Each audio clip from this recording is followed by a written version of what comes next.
So a lot of people want to know, how did I get into credit repair?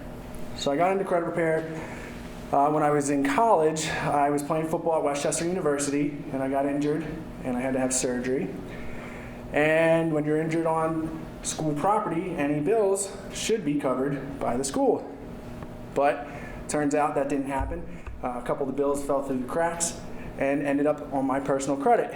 So I got an email alert from Credit Karma. I had a free credit account with Credit Karma, and it said there's a new collection on your credit report.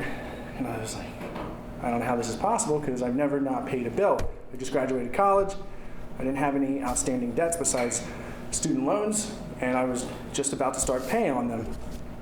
So needless to say, I wasn't happy, but I figured, hey, I'll just contact the school.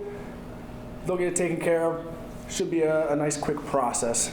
But that was not anything close to the truth. Took me almost a year to get the medical collections off my credit report. I had to do all the work. I had to call the school. I had to call my dad's insurance. I had to call the school's insurance. I had to call the debt collector. And I had to call the hospital. And it was not fun at all. I had to do all the work. Nope, they didn't care. They were on my credit. There was nothing I could do about it.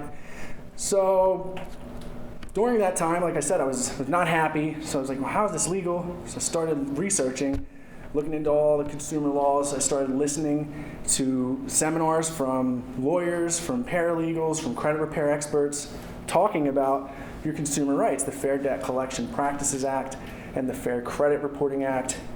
And I just really wanted to know, how was it legal that they could show up on my credit report when I wasn't legally liable for the debt?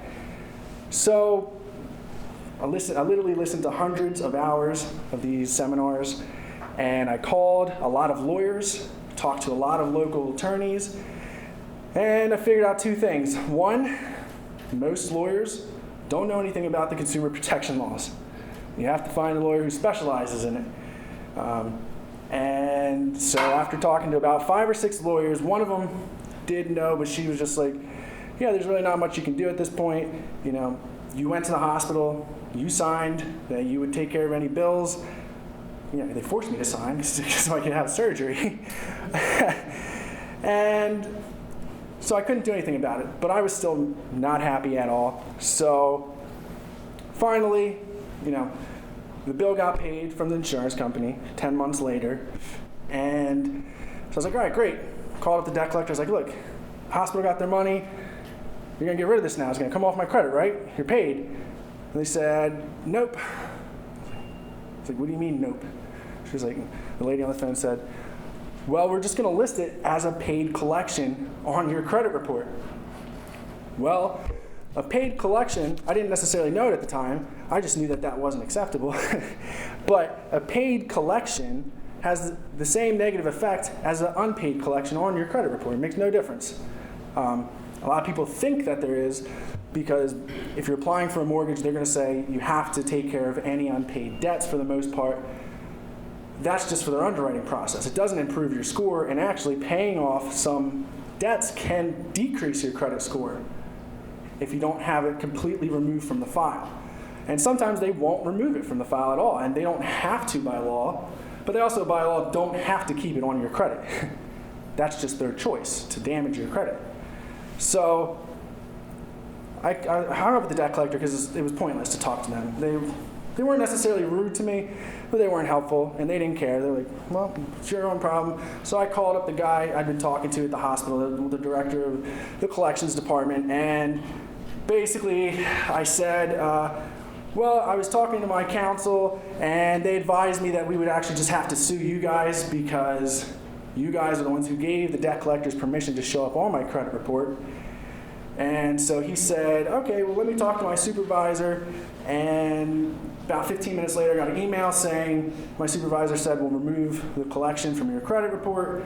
It can take 30 to 60 days to get removed. And the next day it was completely off all 3 credit bureaus. Magic, huh? 30 to 60 days. Less than 24 hours it was gone. That's what happens when you threaten with lawsuits. So that's how I got into it. And then I started helping a lot of friends and family with the process. just kept building my experience, kept listening to more and more seminars. At the time, I had worked doing Medicaid and Medicare reviews and appeals, appealing the amounts to administrative law judges. So I sat on a computer all day and I could listen while I was working all day long, and it paid off. So I started doing it part-time for about a year and a half, helping friends and family, and tons of people started calling me. And then I was getting sick of my job working in corporate America, working for Medicaid and Medicare. And it was perfect timing because in that October before that, they started implementing all the Affordable Health Care Acts. So that initiated a ton of layoffs at my company. So there was 5 total layoffs. They did one every few months, layoff, layoff, layoff. It forced me to do credit repair full time, which was awesome because I enjoy doing it. I enjoy helping people. And it's very rewarding helping people get into cars, into apartments, get into homes. It's very, very rewarding. So that's how I got into credit repair.